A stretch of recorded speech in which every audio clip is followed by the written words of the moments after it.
ياسمين. ياسمين، عرفتي حوار الشغل اللي جاي لبابا؟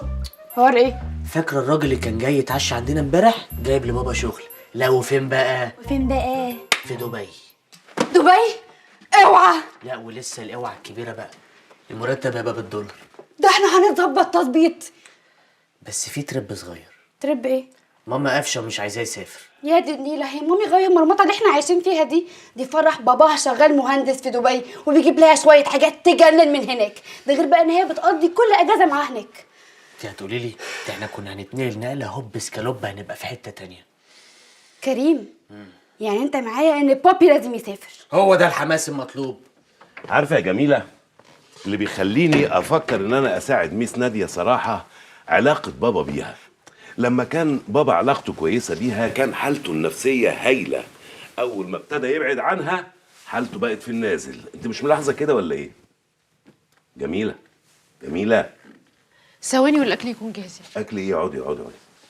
مالك يا جميل، في ايه؟ مفيش حاجه. هو ايه اللي مفيش حاجه؟ لا في طبعا. انت بتعيطي يا جميل. بصراحه يا عبد العزيز مش عايزاك تسافر.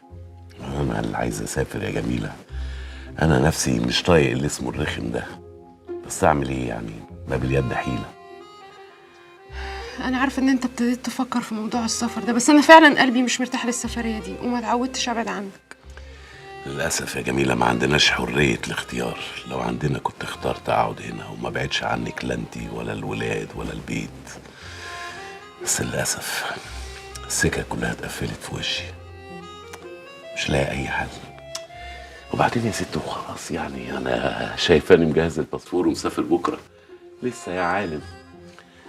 خلاص بقى يا جميله، متعودتش اشوفك بتعيطي كده. احنا جامدين ولا مش جامدين؟ يلا اشوف بقى ابتسامتك الحلوه. ايوه، لا احلى شويه. لا ابتسامه، دي ضحكه دي. لا انا عايز ابتسامه بس. ايوه كده. انا جماعكم النهارده عارف طبعا ان انتوا وراكم مذاكره، بس قرار السفر ده ما ينفعش اخده لوحدي، عشان كده عايز اسمع رايكم. بتوحشنا قوي والله. ايه خلاص خدت قرار ان انا مسافر؟ بابا انت بتاخد الاصوات، حضرتك موافق، انا موافق، ياسمين موافقه، كلنا موافقين من اجل مستقبل مشرق لهذه الاسره السعيده، والله الموفق والمستعان. يا ده على اساس ان انا رايي ملوش اي قيمه. لا احنا ما قلناش كده، بس الديمقراطيه تقول ان احنا 3 وانتي 1. عبد العزيز قال ناخد قرار مش نصوت، احنا مش في الامم المتحده، ولو هنمشيها بقى ديمقراطيه فانت مالكيش حق التصويت، انت اقل من السن القانونيه. حتى لو اقل من السن القانونيه هيبقى 2-1 وبرضه هتوحشنا يا ابو ياسمين. وانت واختك جبتوا الثقه منين ان انا خلاص موافق ان انا اسافر؟ بجد يا زيزو؟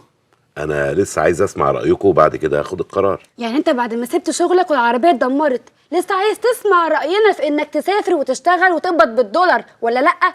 ماما احنا بنفكر دلوقتي بشكل موضوعي. بابا لو قعد في مصر مش هيلاقي شغلانه يشتغلها، ده غير مصاريف الجامعه السنه الجايه اللي انا هدخلها ان شاء الله احتمال كبير تبقى بالدولار.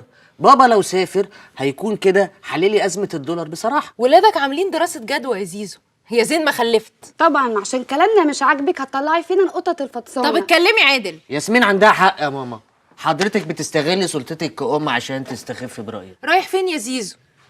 ما تخلصوا خناق ابقوا اندهولي.